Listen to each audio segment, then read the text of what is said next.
I moved to Miami about 2 years ago to come to school. I used to run on the beach by myself, and I'd see Raven and a bunch of runners running in a group, and I love running with people. It's always like, it just makes the time go by so fast, and you always have good conversations.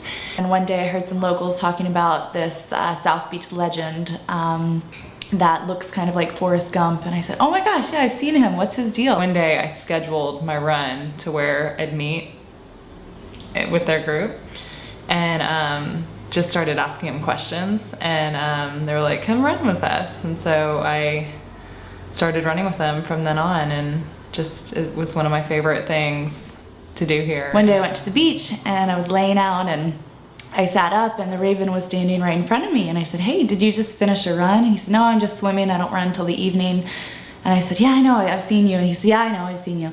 You know, I've moved around enough to know that a place becomes home based on the people that you meet and who you surround yourself with.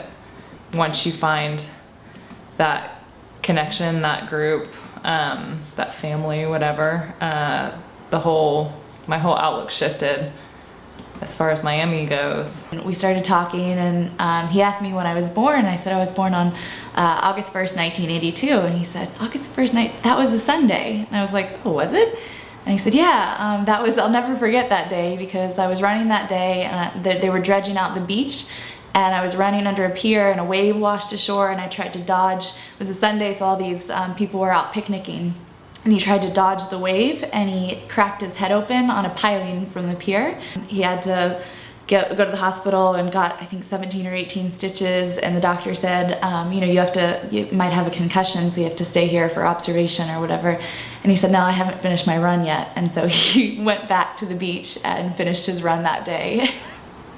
I have always asked Raven to photograph him, and I'm like his little paparazzi. I'm always around him. And so it started as a still documentary project. That's all I intended. I do it for the exercise, but also for the stories. I usually kind of run next to him and just pepper him with questions like, worst weather day, go. Worst animal encounter, go.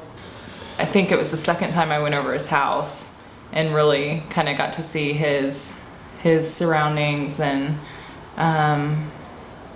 you know, talk more about why he does what he does and get to know his mind a little bit more.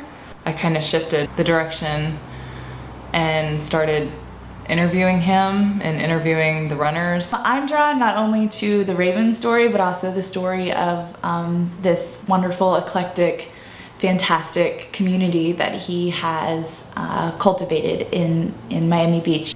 You're never gonna leave a run saying like, oh, I talked to someone, they were like a consultant or something. No, you leave the run and you're like, oh, I talked to them, was fascinating dog walker, and or this butcher, yeah, I met him, he's really cool, or this lifeguard told me a story about his first save, or running into an octopus, seriously. You can talk to a judge, you can talk to a former convict, you can talk to, it's rare to find a community so accepting. And so welcoming to anyone. And although I mentioned that on a run, and the runner next to me said, it's not so much that we're welcoming, it's just that we have a really low standard of normalcy. And so, yeah, everyone is welcome. There's so many facets of the story that you can't capture in a still image. And that's why I started doing what I'm doing.